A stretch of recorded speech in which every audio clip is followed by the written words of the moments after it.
Shalom anak-anak semuanya, selamat pagi semuanya. Mudah-mudahan kita semua dalam keadaan sehat ya anak-anak. Kalaupun di antara kalian hari ini ada yang sakit atau lemah tubuhnya, mudah-mudahan Tuhan segera memberikan kesembuhan. Anak-anak sekalian, Bapak mengingatkan untuk kalian tetap berada di rumah, menjauhi kerumunan, dan menggunakan masker kalau terpaksa keluar rumah, dan juga rajin mencuci tangan. Ingat, kesehatan kalian yang paling utama, dan kalian harus mampu menjaga kesehatan kalian dan kesehatan keluarga kalian. Anak-anak sekalian, sebelum kita memulai pelajaran, Bapak mengingatkan, pelajaran minggu lalu pertemuan ketiga itu ada beberapa anak belum mengirimkan tugasnya. Tetapi Bapak sangat berterima kasih ke kelas 4D yang selalu senantiasa mengirimkan tugasnya tepat waktu. Jadi Bapak berharap sekali pada pertemuan kita yang keempat ini kalian mampu menyelesaikan semuanya tugasnya dengan baik. Oke, anak-anak, sebelum kita memulai pelajaran, mari kita berdoa. Bapa dalam sorga, kami berterima kasih dan bersyukur atas kemurahan hati Tuhan saja dan kebaikan Tuhan saja. Hingga saat ini kami boleh beroleh kesehatan, kami terjauh dari segala penyakit yang ada saat ini.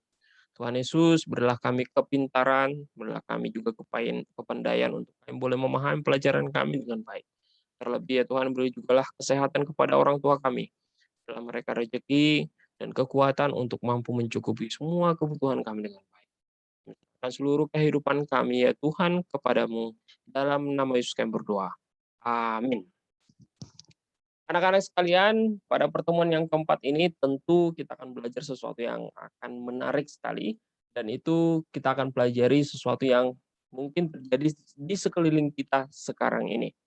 Dan pada pertemuan-pertemuan sebelumnya kita berbicara tentang Allah Maha Hadir.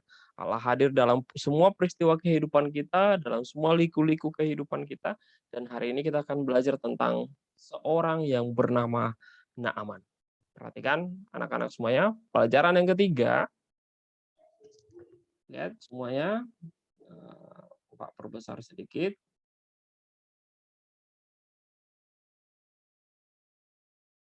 Oke. Pada pelajaran yang ketiga ini, ya, kita akan belajar tentang Allah penolongku yang setia. Dari bahan Alkitab 2 Raja-Raja 5 ayat 1 sampai 14. Di mana di sana kita akan belajar tentang tokoh Naaman, ya. Tetapi kita mengikuti pelajaran ini mulai dari pengantar dan supaya kita memahami dengan baik langkah-langkah pembelajaran ini dan kita boleh mengerti. Ada sebuah cerita anak-anak, yakni seseorang yang terkena sakit kusta. Ya. Banyak orang takut tertular jika berada di samping orang yang berpenyakit kusta. Apalagi bersalaman dengannya. Padahal tidak semua penyakit kusta itu menular, tergantung beberapa parahnya kondisi luka itu.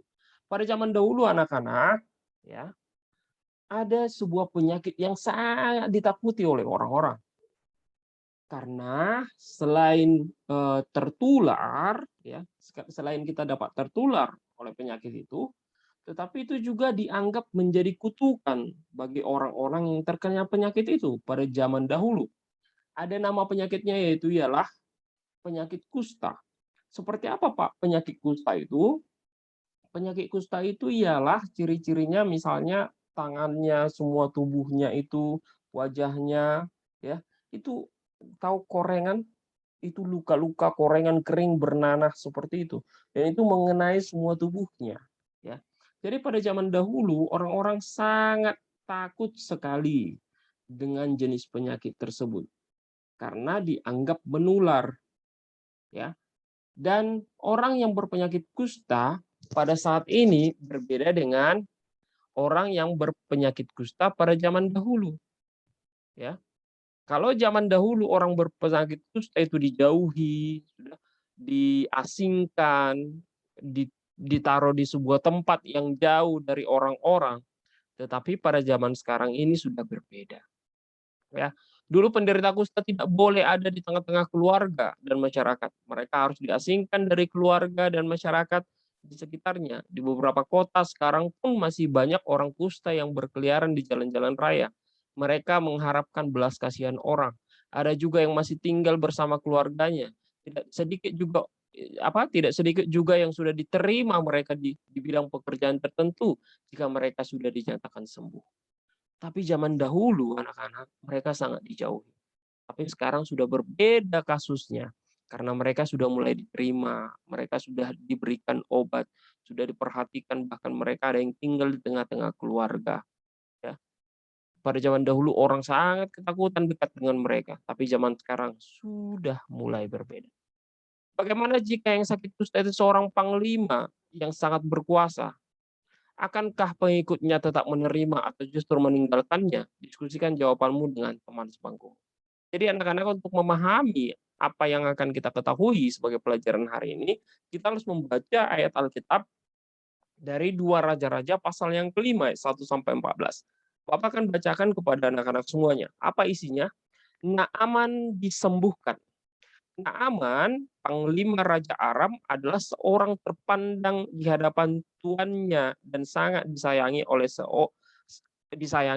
sebab oleh dia Tuhan telah memberikan kemenangan kepada orang Aram. Tetapi orang itu seorang pahlawan tentara sakit kusta. Orang Aram pernah keluar bergerombolan dan membawa tertawan seorang anak perempuan dari negeri Israel. Ia menjadi pelayan pada istri Naaman. Berkatalah gadis itu kepada nyonyanya, sekiranya tuanku menghadap nabi yang di Samaria itu, maka tentulah nabi itu akan menyembuhkan dia dari penyakitnya. Lalu pergilah Naaman memberitahukan kepada tuannya, katanya, beginilah dikatakan oleh gadis yang dari negeri Israel itu. Maka jawab Raja Aram, baik, pergilah dan aku akan mengirim surat kepada Raja Israel. Lalu pergilah Naaman dan membawa sebagai persembahan 10 talenta perak dan 6.000 shikal emas dan 10 potong pakaian. Ia menyampaikan surat itu kepada Raja Israel yang berbunyi, sesampainya surat ini kepadamu, maklumlah kiranya bahwa aku menyuruh kepadamu Naaman, pegawaiku, supaya engkau menyembuhkan dia dari penyakit kustanya.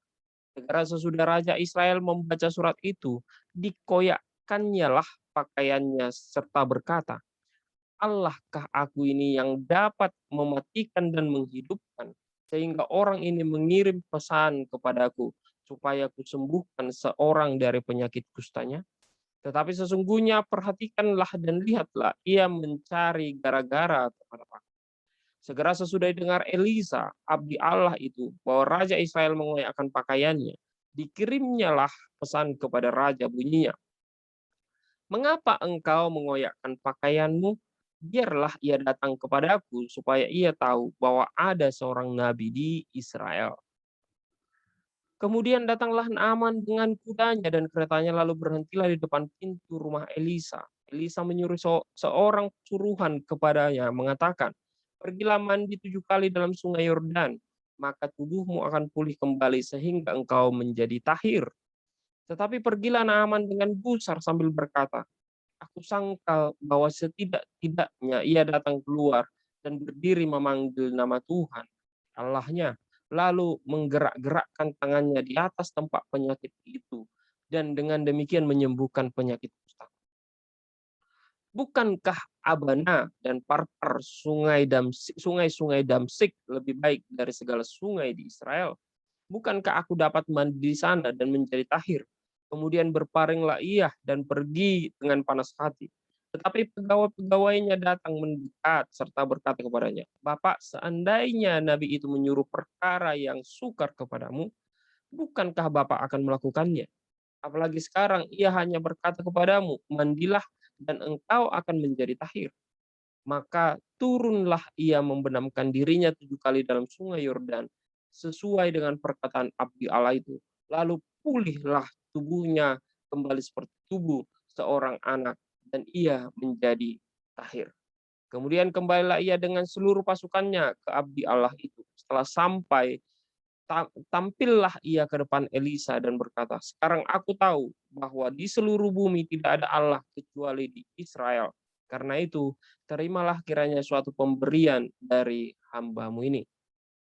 Anak-anak sekalian, Dalam sebuah cerita kisah tentang seorang Naaman, seorang panglima yang mampu mengalahkan, banyak sekali, negeri-negeri dalam sebuah peperangan, dan dia seorang panglima yang sangat disegani, ya.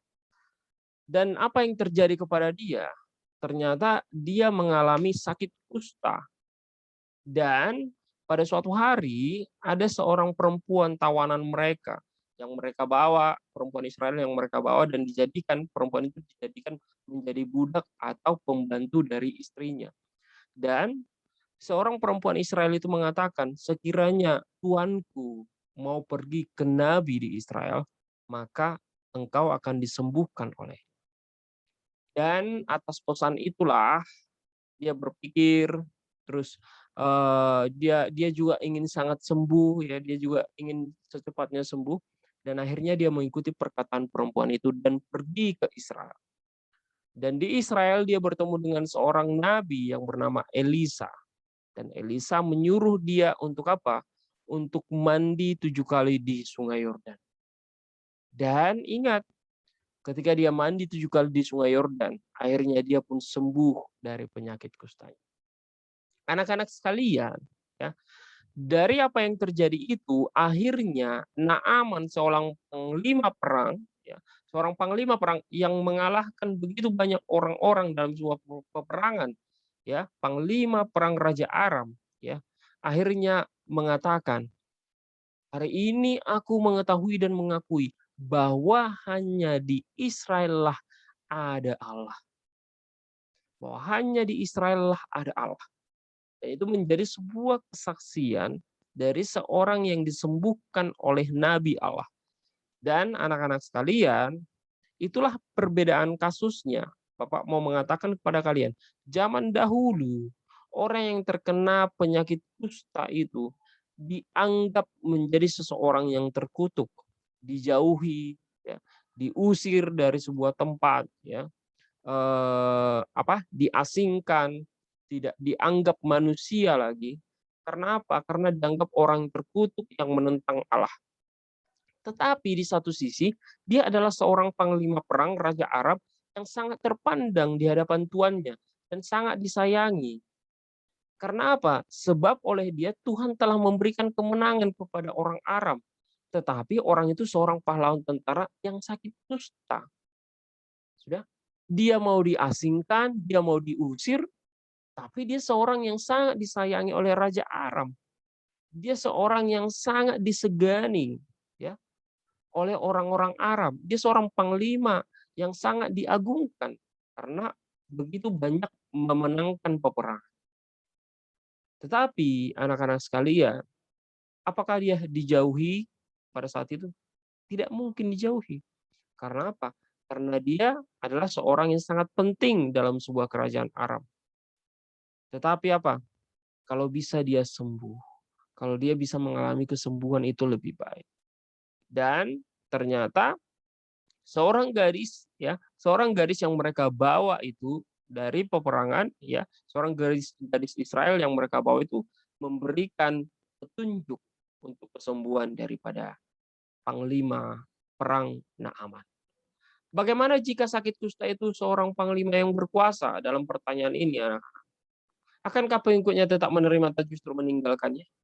Pada saat itu karena dia sangat disegani, dia dianggap orang yang memiliki kuasa, memenangkan banyak peperangan, dia itu tidak dibuang, tidak diusir, ya, tetapi pengikutnya tetap menerimanya, tetapi tidak meninggalkannya, ya. Mengapa? Karena dia sangat berjasa bagi orang-orang Arab. Itulah jawabannya. Mengapa dia tidak ditinggalkan? Karena dia sudah memiliki banyak jasa bagi orang-orang Arab. Kemudian anak-anak, pernahkah kamu melihat atau mengunjungi seorang yang berpenyakit kusta? Tentu mungkin saat ini akan sulit kalian menemui orang-orang yang berpenyakit kusta. Ya, sekalipun banyak, bisa jadi banyak. Kalau belum pernah, bertanyalah kepada orang tuamu atau sanak keluargamu yang pernah melihat mereka. Bagaimana penderitaan mereka?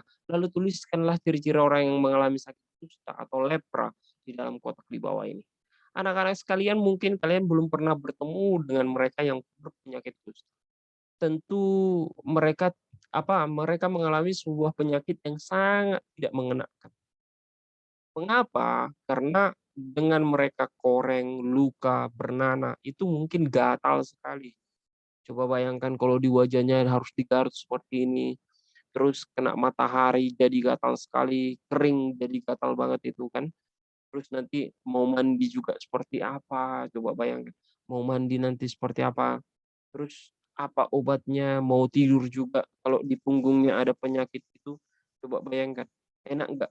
Bakal bisa tidur enak nggak? Pasti tidak bisa tidur enak. Terus tiba-tiba nanti di rumahnya panas sekali, misalnya tidak ada AC misalnya, coba bayangkan nanti, aduh berkeringat, bagaimana berkeringat keluar dari luka-lukanya. Coba bayangkan, pasti akan mengalami sesuatu yang tidak mengenakan. Coba anak-anak sekalian pernah penyakit misalnya bisul saja, itu sudah membuat kita tidak tidur tenang ya. Itu panas, gatal, atau jangan-jangan kalian main-main di tempat jorok itu akhirnya kakinya koreng-koreng. Itu enak nggak? Pasti nggak enak. Pasti gatal sekali. Coba bayangkan kalau seluruh tubuh kita seperti itu, ya. Apa yang terjadi? Pasti kita akan mengalami sesuatu yang tidak mengenakan, serba salah. Ya, mungkin seenak-enaknya makanan pun pasti kita tidak akan enak lagi makan itu. Bagaimana perasaanmu jika kamu melihat mereka? Bagaimana perasaanmu jika melihat orang-orang yang seperti itu, yang berpenyakit seperti itu? Apakah kamu akan mengatakan, "Ih, jijik ah, tidak mau dekat-dekat." Terus atau jika kamu belum pernah melihatnya, bagaimana perasaanmu ketika mendengar penderitaan mereka? Tulislah perasaanmu dalam kotak ini. Anak-anak, apakah dengan orang berpenyakit demikian kita harus menjauhi? Kita harus menganggap mereka bukan manusia, kita harus mengusir mereka dari sekitar kita. Tidak. Apa tindakan yang benar yang harus dilakukan seorang anak yang melihat orang lain menderita? Apa tindakan yang benar yang harus dilakukan seorang anak yang sudah memiliki pengertian, ya, yang sudah bisa berpikir, sudah? Apakah kalian harus menjauhi mereka, mengutuki mereka, menganggap mereka menjadi sumber penyakit? Apakah kalian akan apa, apa ya Bapak katakan ya, akan menganggap mereka, menjadi pembawa penyakit yang bisa menularkan penyakit? Memang benar ya anak-anak, kita mungkin akan melihatnya agak sedikit, "Oh itu kotor sekali," atau apa gitu ya, atau jijik, bisa jadi. Tetapi tidak benar kalau kalian mengusir mereka, menjauhi mereka, menganggap mereka bukan manusia, tidak benar. Karena seorang yang berpengertian, seorang yang mengetahui, tugasnya sebagai seorang anak Kristen, bukan lagi menganggap mereka sebagai seseorang yang terkutuk, yang harus dijauhi, harus diusir, harus dikucilkan sebagaimana orang-orang yang berpenyakit kusta pada zaman dahulu. Tetapi kamu harus menunjukkan hal-hal kecil yang bisa kamu lakukan untuk menolong mereka. Mungkin kamu tidak tahu obatnya, mungkin kamu tidak tahu cara menyembuhkannya, tapi kamu harus bisa melakukan hal-hal kecil untuk menolong mereka.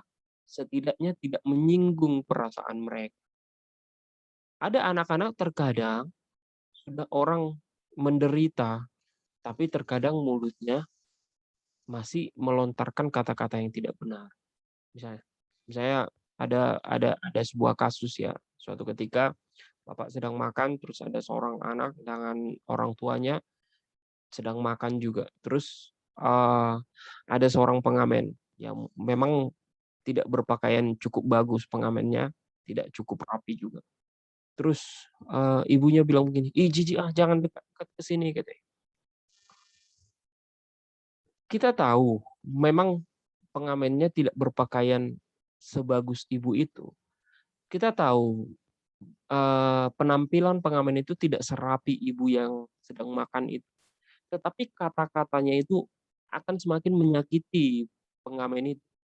Makanya Bapak katakan, yang paling utama ialah jangan ketika kita melihat orang sudah menderita, orang sudah sakit, jangan lagi keluar kata-kata yang tidak baik dari mulut kita.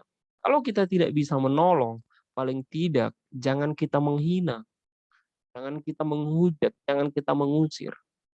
Kalau kita tidak tahu caranya menolong, jangan sampai melakukan hal yang tidak baik melalui mulut kita atau perkataan kita. Anak-anak kan sering begitu ceplas-ceplos. Tiba-tiba dikatakan, "Ih, bapakmu kan kerjaannya begini," katanya. "Mamamu kan kerjanya begini. Mamamu kan kerjanya," misalnya gini, ada anak-anak kalau di sekolah, "Kalian kalian begitu juga," gitu. Ada anak-anak "Bapakmu kan kerjanya di sungai," katanya. "Emang kenapa kalau bapaknya kerja di sungai? Kan bapaknya gajinya banyak," gitu. "Ih, bapakmu kan supir," katanya. "Emang kenapa kalau supir? Emang pekerjaan yang bagus itu apa? Harus jadi pejabat, harus jadi apa?" Gitu. Anak-anak sekalian, Bapak mau katakan, kalau kita tidak tahu cara yang menolong, paling tidak mulut kita tidak pernah menyakiti mereka yang menderita. Jadi bagaimana perasaan kita? Harusnya perasaan kita itu kasihan, iba, apa yang bisa kita berikanlah untuk membantu mereka. Kalau tidak bisa, jangan menyakiti mereka. Itu yang Bapak mau sampaikan kepada kalian. Kita akan mendalami ayat Alkitab dari 2 Raja-Raja 5 ayat 1 sampai 14. Lepra atau kusta salah satu penyakit yang paling ditakuti pada zaman itu. Ya, sebagaimana Bapak katakan tadi. Ada yang menular, ada yang dapat disembuhkan, bahkan dapat mengakibatkan kematian. Tetapi ada juga yang dapat disembuhkan. Mereka yang berpenyakit kusta biasanya diusir keluar kota, tinggal di sebuah perkampungan yang dikucilkan dari lingkungannya. Naaman seorang panglima Raja Aram. Aram itu terletak di daerah sebelah utara Kanaan. Ya, Aram juga merupakan nama keturunan Sem, ya, cucu Nahor dan keturunan Asher. Nama Raja Aram itu sendiri tidak disebut dengan jelas, mungkin tidak terlalu penting karena yang mau ditonjolkan atau mau diberitahukan melalui cerita ini adalah seorang Naaman, panglima perang. Naaman disayang oleh Raja Aram karena ia seringkali memenangkan pertempuran dan memberikan kemenangan bagi bangsa Aram. Naaman pada waktu itu menderita penyakit kusta. Mungkin pada waktu itu penyakit kusta Naaman masih sangat ringan sehingga ia masih dapat berperang. Pada waktu itu, di rumah Naaman ada seorang anak perempuan yang berasal dari bangsa Israel. Alkitab tidak menyebutkan nama perempuan itu, tetapi ia sangat berani dan beriman ketika ia mengusulkan agar Naaman pergi ke Samaria untuk menemui Elisa. Allah telah menempatkan anak perempuan ini untuk sebuah maksud, yaitu memperkenalkan Naaman kepada Elisa dan Allah. Melalui kesembuhannya, Naaman mengakui bahwa Allah itu ada. Ya, seperti yang Bapak katakan tadi, setelah dia sembuh, Naaman sembuh, dia telah memandikan dirinya, mencelupkan dirinya, memasukkan dirinya ke Sungai Yordan 7 kali. Setelah itu dia sembuh dan dia sangat kagum. Akhirnya dia kembali ke rumah Elisa. Dia menghampiri Elisa dan mengatakan, hari ini saya mengakui bahwa hanya di Israel lah ada Allah. Jadi sangat menarik bila kita melihat cara Allah menyembuhkan Naaman melalui Elisa. Sebagai seorang pahlawan yang dihormati oleh banyak orang, Naaman mungkin berpikir ia akan diperlakukan istimewa dan berbeda dengan orang yang biasa oleh Elisa. Namun ternyata Elisa hanya menyampaikan pesan. Untuk apa? Untuk dia mandi dan mencelupkan diri 7 kali di Sungai Yordan. Perintah Elisa ini membuat Naaman bingung dan bertanya-tanya. Tidakkah seharusnya Elisa untuk menemui dia, menyambut dia karena dia seorang yang sangat seseorang yang dikagumi, seseorang yang sangat berjasa di kerajaan Arab, tetapi Elisa tidak melakukannya. Namun para pegawai-pegawainya mengatakan dan mendesak Naaman, kalau hal yang mudah saja disampaikan oleh Elisa kepada tuanku, mengapa tuanku harus mengeluh? Bukankah kalau disampaikan oleh Elisa hal yang sangat sulit, tuanku juga akan melakukannya? Dan atas atas perkataan-perkataan itu akhirnya Naaman pun melakukan apa yang diperintahkan oleh Elisa. Dan dari kisah ini kita dapat belajar bahwa Naaman walaupun seorang panglima besar dan bisa mengalahkan banyak musuh, ternyata tidak mampu untuk menyembuhkan penyakitnya sendiri. Hanya satu yang bisa menyembuhkan penyakitnya, yaitu Allah. Anak-anak, Bapak mau sampaikan satu hal. Sekarang ini terjadi pandemi virus corona ini di seluruh dunia. Sudah banyak orang-orang yang meninggal karena terkena virus corona ini. Di Indonesia sampai sekarang kita sudah sampai hampir 1,5 tahun kita tidak bertatap muka di ruang kelas, belajar di ruang kelas karena apa? Karena dianggap kalau kita nanti belajar di ruang kelas, kita bisa saling menularkan virus corona. Bisa saja kita menjadi tertular, bisa saja menjadi korban, bisa saja jadi berdampak buruk bagi kalian anak-anak dan bagi kami guru-guru. Oleh karena itu, anak-anak sekalian, virus corona ini sampai sekarang pun obatnya belum ada. Coba bayangkan anak-anak, penyakit kusta ini mirip-mirip dengan penyakit corona ini. Kalau ada yang penyakit corona, pasti dia langsung dijauhkan dari lingkungan rumah kita, disuruh isolasi mandiri. Ya. Dibuat di satu kamar, tidak boleh keluar, tidak boleh ngapa-ngapain, harus di situ sampai sembuh. Ya. Ditungguin sampai sembuh. Banyak juga yang bisa sembuh, banyak juga yang akhirnya meninggal karena virus corona ini. Tetapi anak-anak sekalian, ya, apakah dengan demikian, apakah dengan virus corona ini semakin merebak, gitu, kita menjadi sangat ketakutan, terus duduk aja di rumah terus, terus tidak boleh ngapa-ngapain? Apakah dengan demikian, karena virus corona ini membuat kita sangat ketakutan, akhirnya apa? Akhirnya kita ngurung di kamar terus, tidak seperti itu juga, ya. Anak-anak sekalian, virus corona ini sampai sekarang belum ada obatnya. Hanya bisa ditemukan vaksin untuk menambah imun atau kekebalan tubuh. Dan kalian anak kelas 4 belum mendapatkannya. Baru anak 12 tahun yang bisa mendapatkan vaksin. Kalian belum bisa, nanti ke depannya pasti bisa. Dan bukan hanya orang-orang tua yang menjadi korban, anak-anak juga menjadi korban. Ya. Oleh karena itu kita juga harus berperan. Ya. Berperan apa? Bukan menjadi penyebar virus corona, maka taatlah kepada protokol-protokol kesehatan dan anjuran pemerintah dan juga perintah orang tua kalian. Karena kalau kalian sudah kena, kalian akan mengalami seperti penyakit kusta tadi. Kalian akan dikurung di sebuah kamar, atau bisa jadi kalian dibawa ke rumah sakit, dikurung, dipisahkan dari orang lain, jauh dari orang tua, jauh dari teman-teman, jauh dari keluarga semua. Apakah kalian mau seperti itu? Tentu tidak mau kan? Maka ikutlah menjaga kesehatan kalian dan keluarga kalian. Ya. Apakah sudah pasti sembuh kalau terkena corona? Belum tentu juga. Bisa juga menjadi korban. Demikian juga penyakit kusta tadi. Adakah yang sembuh? Ada. Adakah yang sampai meninggal? Ada. Apakah mereka dijauhi? Dijauhi. Dan corona juga itu bisa menular. Dan sampai sekarang tidak ada yang tahu obatnya. Hanya Bapak katakan, hanya Allah lah yang bisa menyembuhkan.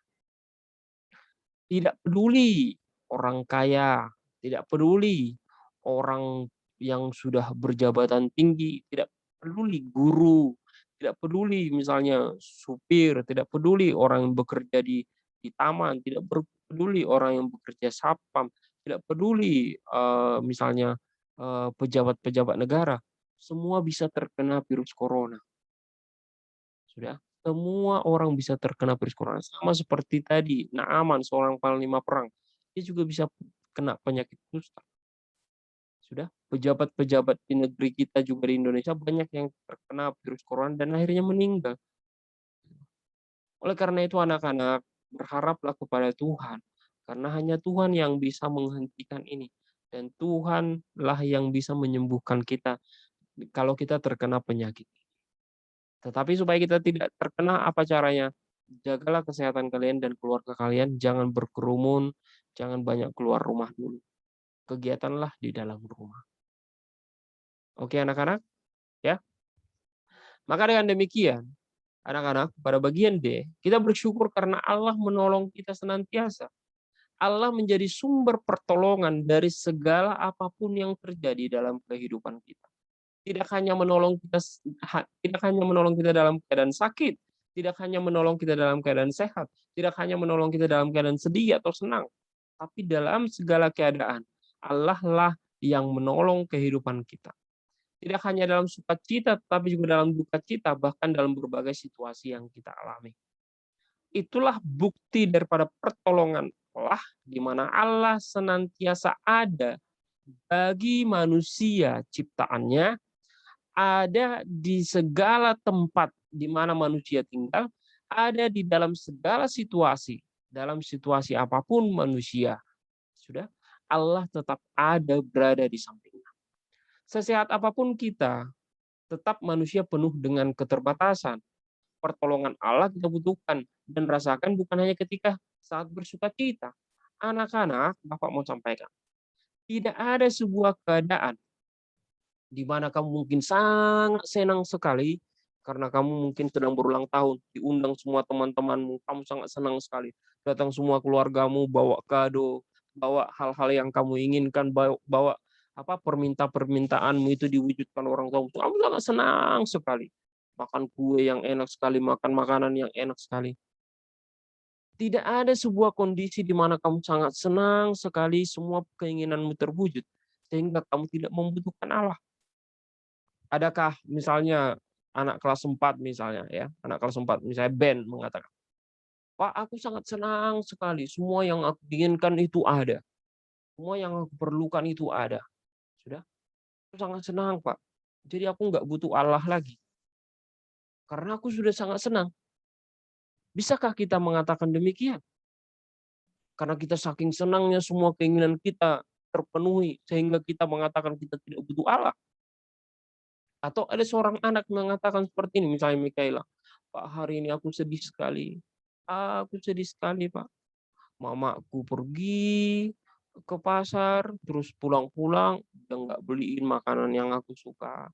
Terus bapakku juga pulang dari kerjaan, dia tidak belikan, buah yang aku suka. Adikku nakal sama aku, Pak. Tetanggaku tidak tidak cakapin aku, tetanggaku jauhin aku." Dia perasaannya sangat sedih sekali. Terus dia mengatakan, "Pak, hari ini aku sangat sedih sekali. Itu tandanya Tuhan tidak menolongku," katanya. "Itu tandanya Tuhan tidak ada di sampingku, Pak," katanya. "Itu tandanya Tuhan tidak mau menolong aku atau Tuhan itu tidak ada." Bisakah kita mengatakan demikian? Bapak katakan tidak bisa. Karena tidak ada situasi di mana kamu paling senang sekalipun, kamu tidak membutuhkan Allah.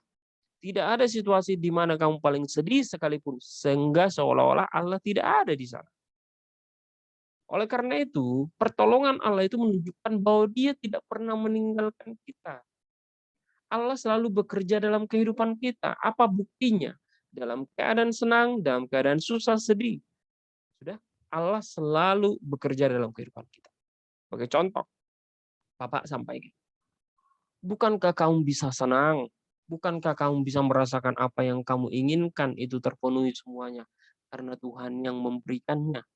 Tuhan memberikan orang tuamu kekuatan untuk bekerja, untuk mencari uang, sehingga semua yang kamu inginkan boleh terpenuhi. Bukankah Tuhan yang memberikan kesehatan kepada orang tuamu, sehingga dia dapat bekerja, mendapatkan uang untuk memenuhi semua kebutuhanmu? Bukankah Tuhan yang memberikan hari-hari? Bukankah Tuhan yang memberikan hari Senin, hari Selasa, hari Rabu, supaya bisa kita nikmati? Kalau Tuhan mengatakan misalnya gini, Ben harusnya ulang tahun hari Rabu. Terus Tuhan mengatakan, kiamat hari Selasa. Bisa nggak kamu rasakan lagi ulang tahun? Tidak bisa. Semua karena kebaikan Tuhan. Bukankah kita bisa bernapas, tetap hidup hingga saat ini? Karena Allah yang memberikan oksigen secara gratis. Kan gratis dikasihnya. Coba kalau kita disuruh Tuhan itu bayar oksigen, misalnya. Itu apa yang terjadi? Ya mana mungkin kita bisa bayar. Orang-orang di rumah sakit sana yang sakit itu, orang sakit di rumah sakit itu bayar oksigen yang dibuat ke hidungnya begini. Itu bayar bisa 200-300 ribu dalam sehari. Coba kalau semua kita disuruh Tuhan bayar oksigen 300 ribu sehari. Bisa nggak? Nggak bisa. Nggak sanggup kita. Oleh karena itu anak-anak sekalian, Dalam keadaan yang paling senang sekalipun Tuhan bekerja di sana. Dan ingat, dalam keadaan paling sedih sekalipun Allah memberi kita hikmat untuk mampu keluar dari segala kesulitan dan kesedihan kita. Mengingatkan kita bahwa bahwa Allah senantiasa menjadi pertolongan kita. Maka mintalah pertolongan kepada Allah. Pertolongan Allah ini membuat kita harus apa? Harus senantiasa percaya kepada Allah. Jadi kalau kamu dalam mengalami begitu kesulitan ya, semua keinginanmu tidak terpenuhi, apa yang kamu cita-citakan tidak terpenuhi, maka mintalah kepada Allah supaya Allah ikut bekerja mewujudkannya. Jangan kamu mengatakan, jangan jangan kamu merasa karena kamu sudah pintar, kamu bisa meraih semua yang kamu inginkan. Dan kamu merasa karena misalnya kamu anak kesayangan, terus kamu merasa semua yang kamu minta harus terpenuhi. Jangan kamu merasa karena kamu itu cantik, terus kamu merasa bahwa semua orang bisa jadi temanmu. Jangan kamu merasa karena kamu pintar, bahwa semua teman-temanmu itu jadi bodoh. Bukan. Kita itu manusia yang membutuhkan orang lain. Kita ini manusia makhluk sosial. Tidak ada yang paling pintar sehingga tidak membutuhkan orang bodoh. Tidak ada orang yang sangat pintar, tidak ada orang yang sangat kaya sehingga tidak membutuhkan orang lain. Pasti saling membutuhkan. Orang kaya saja, dia orang paling kaya membutuhkan apa? Membutuhkan pembantu untuk mengurusi rumahnya. Orang paling kaya saja membutuhkan supir untuk membawa dia kemana-mana. Jadi kita ini makhluk sosial. Sehingga anak-anak dalam keadaan paling sulit kalian, dalam keadaan sedihnya kalian, mintalah kepada Tuhan pertolongan. Supaya Tuhan membantu kalian keluar dari semua kesulitan-kesulitan itu. Anak-anak sekalian, Bapak mau sampaikan ya, berbicara tentang sebuah kesulitan, kita harus bisa memahami penderitaan orang-orang yang sakit. Apakah kamu pernah mengunjungi orang sakit? Seperti apa pengamatanmu biasanya? Apa saja yang mereka ceritakan ketika mereka dalam keadaan sakit? Tentu kalian anak-anak pernah mengalami yang namanya sakit. Dan kalian sudah tahu seperti apa perasaan kalian ketika kalian sakit. Pasti sedih, tidak bisa main, tidak keluar rumah. Sama seperti kondisi sekarang terkena pandemi virus corona, kita tidak bisa bebas keluar rumah, tidak bisa bebas bermain lagi, bertamasya bersama dengan orang tua, tidak bisa lagi bebas lagi tanpa menggunakan masker. Kemana-mana kita harus menggunakan masker. Tidak bisa lagi bebas pegang ini, pegang itu. Sekarang dikit-dikit pegang ini kita disemprot apa itu namanya? Disemprot cairan untuk menghilangkan kuman dan lain sebagainya. Kita tidak bebas lagi. Dan kita tahu seperti apa perasaan kita ketika terkena virus corona ini, pasti sangat sedih sekali. Tetapi Tuhanlah yang mampu menyembuhkannya. Tidak ada orang lain yang bisa menyembuhkan virus corona ini, hanya Tuhan yang bisa menyembuhkan. Oleh karena itu anak-anak sekalian, Bapak mau meminta kalian untuk mengerjakan sebuah tugas.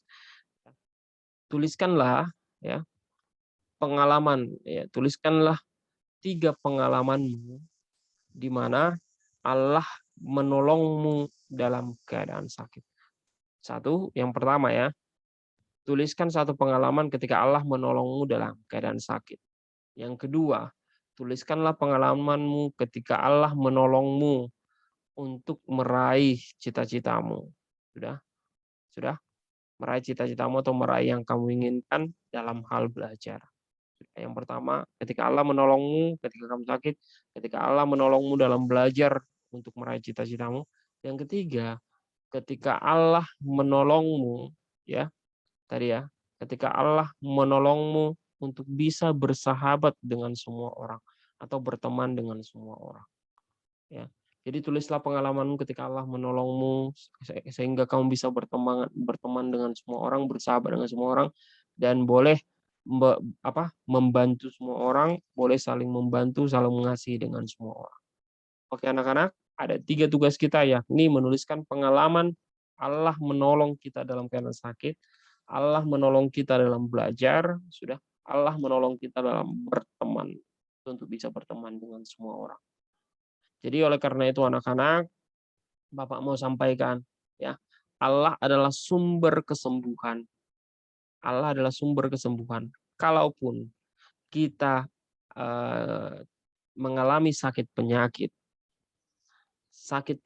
apapun itu, termasuk terkena pandemi virus corona saat ini, atau beberapa orang tua kita kan ada yang terkena virus corona ini.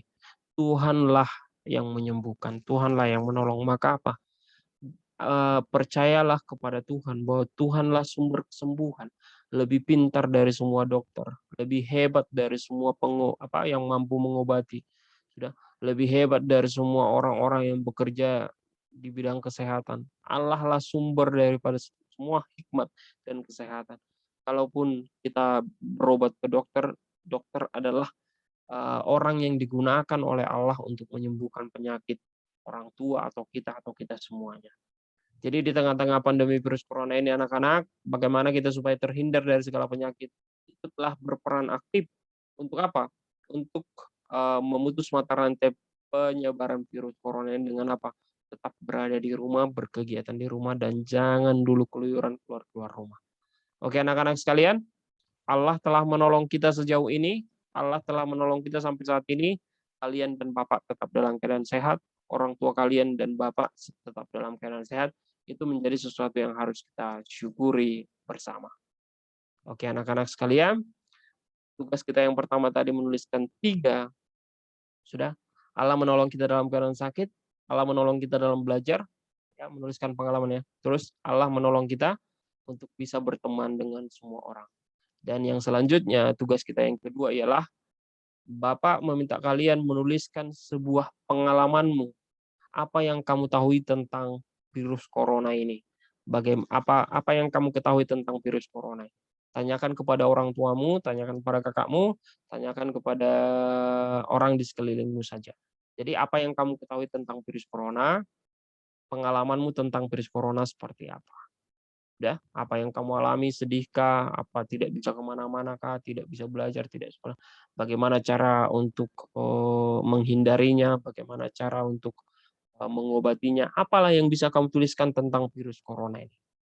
Oke, anak-anak sekalian, jadi tak paham ya tugasnya ya, paham tugasnya, menuliskan 3 pengalamanmu, Allah menolong dalam keadaan sakit, dalam belajar, dalam berteman dalam kehidupan sehari-hari. Yang kedua, menuliskan pengalamanmu dan apa yang kamu ketahui tentang virus corona. Oke, Tuhan Yesus memberkati kita semuanya. Mari kita berdoa. Bapa dalam surga, kami berterima kasih karena sampai saat ini Tuhan memberikan kami kesehatan terjauh dari pandemi virus corona ini ya Tuhan. Kami sangat bersyukur semua karena pertolongan Tuhan. Bapa dalam surga, biar kiranya terus-menerus Tuhan menjagai kami dan menolong kami. Sekalipun ya Tuhan banyak di sekeliling rumah kami, teman-teman kami, orang tua kami yang terkena virus corona ini. Biarlah Tuhan yang menyembuhkan. Kami tidak tahu bagaimana cara mengobatinya ya Tuhan. Bahkan dunia pun sampai sekarang belum mengetahui cara mengobatinya. Oleh karena itu Tuhan berkenanlah menolong kami semuanya. Menjauhkan penyakit-penyakit seperti ini daripada kami. Tuhan berilah kesehatan kepada orang tua kami, rezeki kepada orang tua kami, dan juga kekuatan kepada orang tua kami untuk mencukupi semua kebutuhan kami di tengah-tengah sulitnya ekonomi saat ini. Kami yakin dan percaya Tuhan menolong kami, keluarga lepas keluarga. Bapa dalam sorga, kami serahkan seluruh kehidupan kami kepadamu. Berilah kami kepintaran, kecerdasan, untuk kami boleh mengerti pelajaran kami dengan baik. Dan izinkan kami Tuhan untuk prestasi, untuk menyemangati orang tua kami bekerja mencari kebutuhan kami. Terima kasih Tuhan Yesus, dalam nama Yesus kami berdoa. Amin. Oke anak-anak semuanya, sampai di sini pelajaran kita hari ini. Bapak berharap semua mengerjakan tugasnya dengan baik. Oke? Dan Bapak sangat berharap kelas 4 lainnya untuk mengerjakan tugasnya. Kalaupun harus terlambat seperti Yonatan yang terlambat mengirimkan tugas, Bapak sangat berterima kasih, tapi dia tetap kirimkan tugasnya. Bapak sangat berterima kasih. Oke? Sampai jumpa. Tuhan Yesus memberkati. Shalom.